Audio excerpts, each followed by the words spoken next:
Oui, oui, j'ai déjà cité la chose, j'avais entendu. Bah, tout instant, t'écoutes, hein. Il faut sortir les nouveaux persos et les wikis sont là pour ça.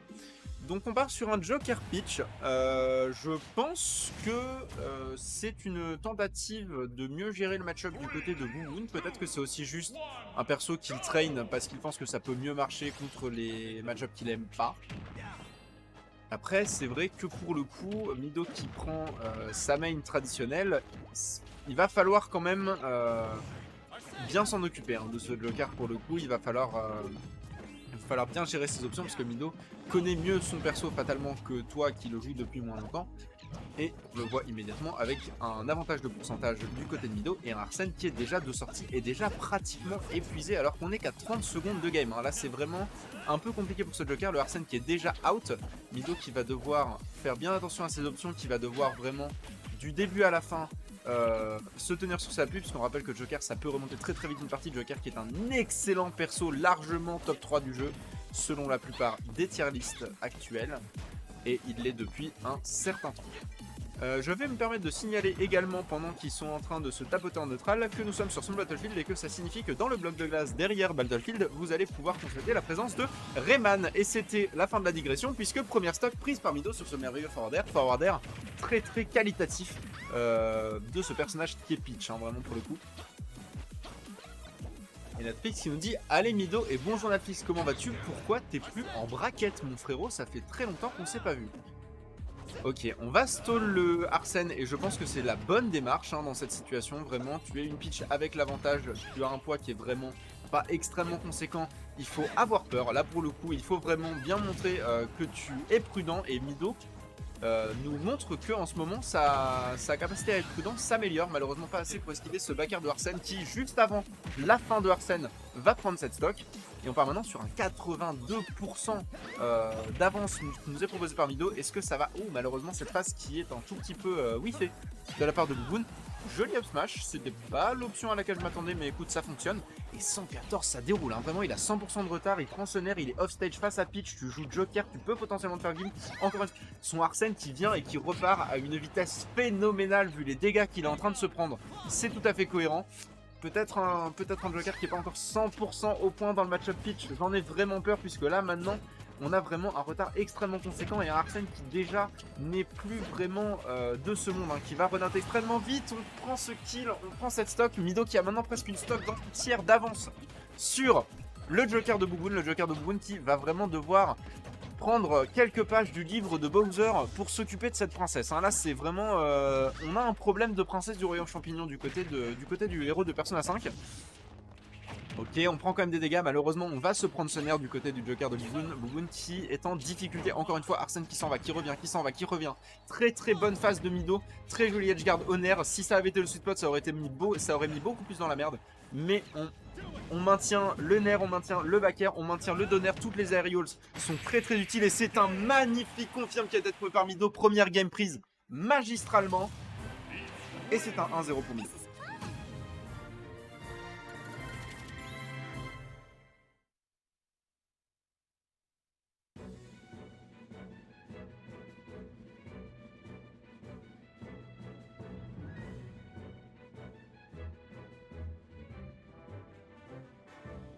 Et donc on rappelle, oui, personnage d'abord, stage ensuite.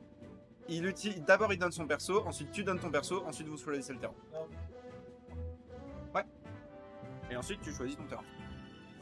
Ce qu'on le rappelle, le rule set de Strasbourg, c'est d'abord le choix du perso du gagnant, ensuite le choix du perso du perdant, ensuite les bans du gagnant et ensuite le choix du terrain du perdant. C'est ainsi à Strasbourg. Et d'ailleurs en parlant de Strasbourg, Netflix tu n'y es plus, c'est bien triste, putain, reviens. Et tu sais quoi, c'est les vacances en ce moment. Si t'as envie de te pointer à un moment, ça nous ferait très très plaisir de te voir. Mais bon, écoute, la scène est très chouette à Paris, j'espère que tu kiffes ta vie là-haut, et j'espère que tout va bien pour toi.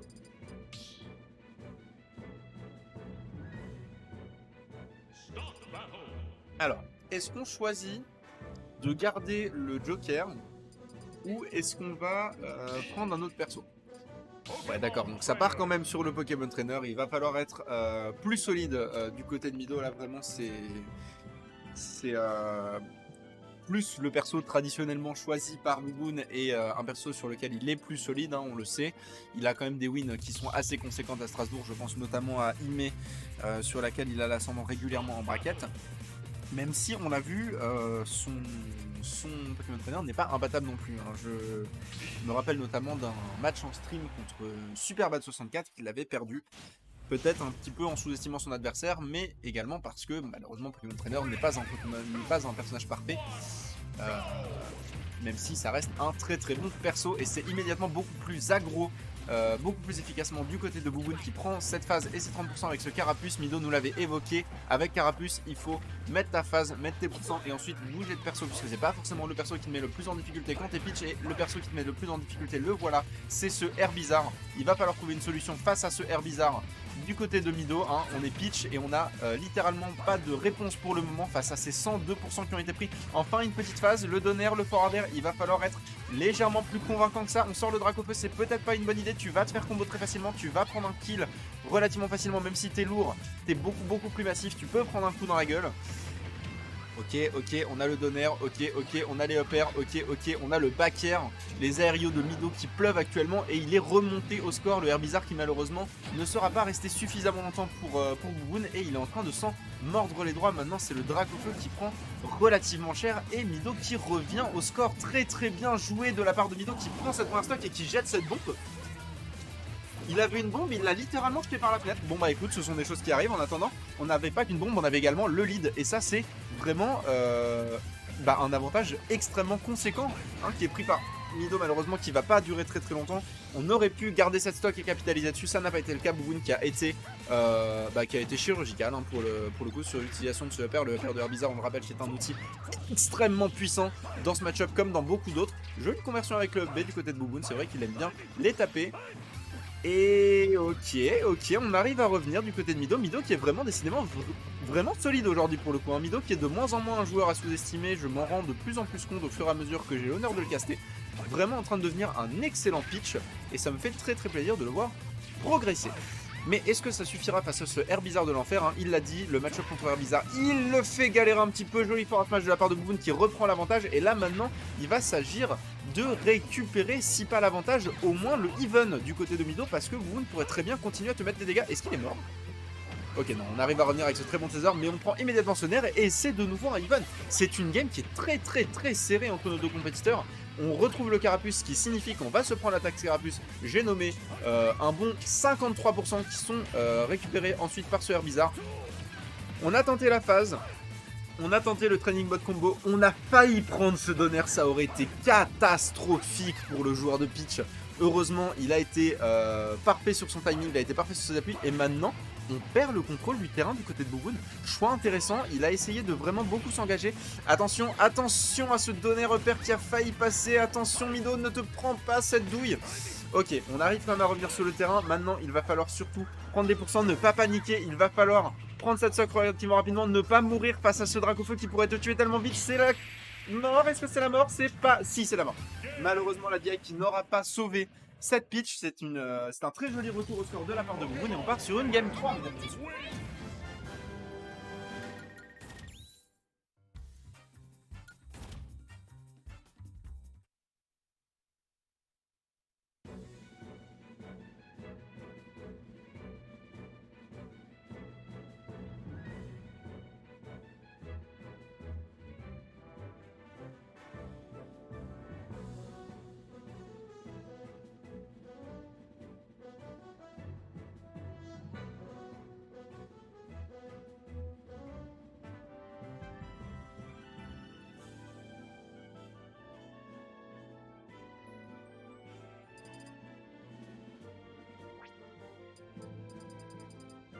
On va repartir sur Small Battlefield, le skill de Small Battlefield qui est décidément particulièrement apprécié de Mido, ainsi que ce super layout, hein, ce terrain qui est vraiment qu'il trouve plutôt avantageux.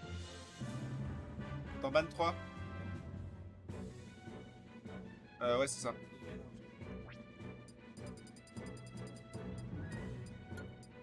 Toujours, hein, les galères de rule 7, c'est un peu le souci en weekly, c'est qu'on a vraiment beaucoup de terrain sur Smash Ultimate et que du coup il faut trouver des solutions pour ban ce qu'on peut. Ok, et donc j'imagine qu'on va repartir sur un Pokémon Trainer Peach. Ça a eu l'air de mieux se passer pour Bouboun. Et en vrai, Mido a eu l'ascendant pendant un certain temps aussi.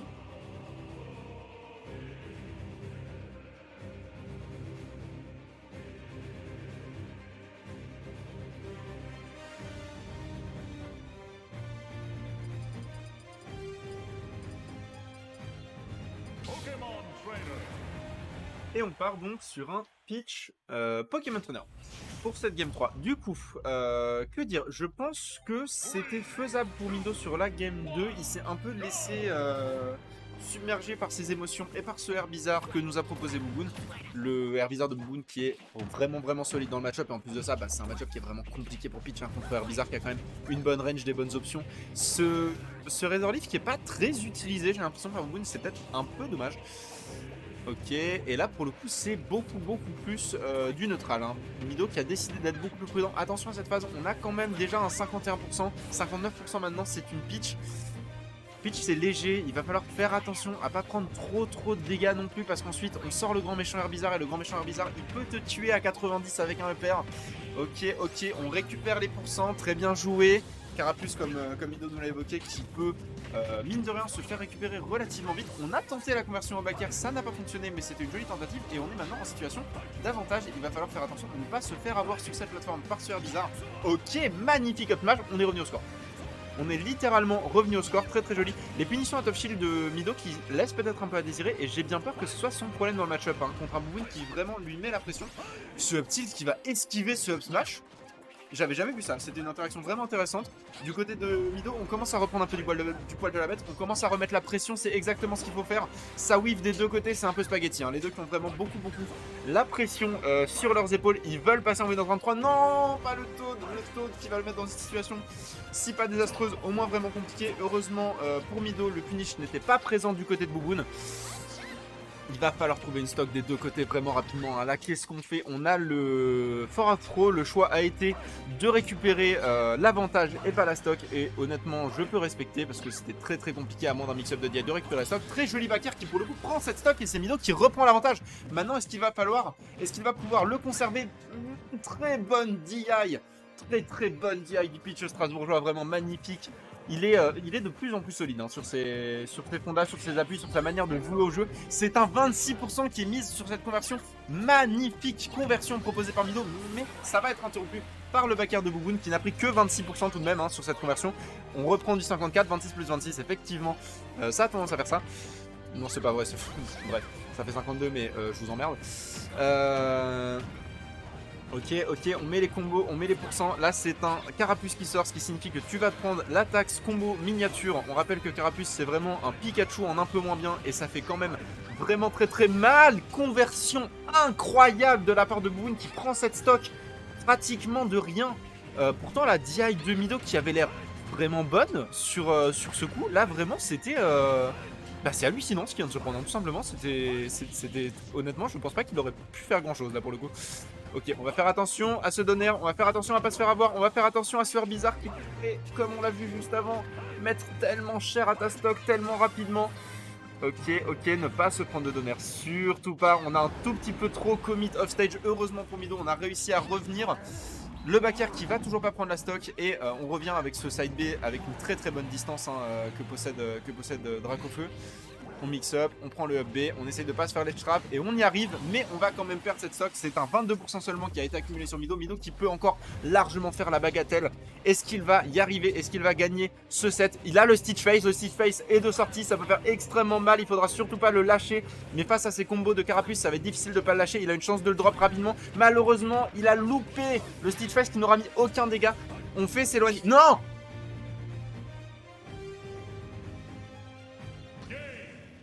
C'était tellement serré et malheureusement c'est une SD qui vient clore cette Winners Round 2. Félicitations à nos deux compétiteurs, c'est rarement aussi hype, aussi tôt dans le bracket.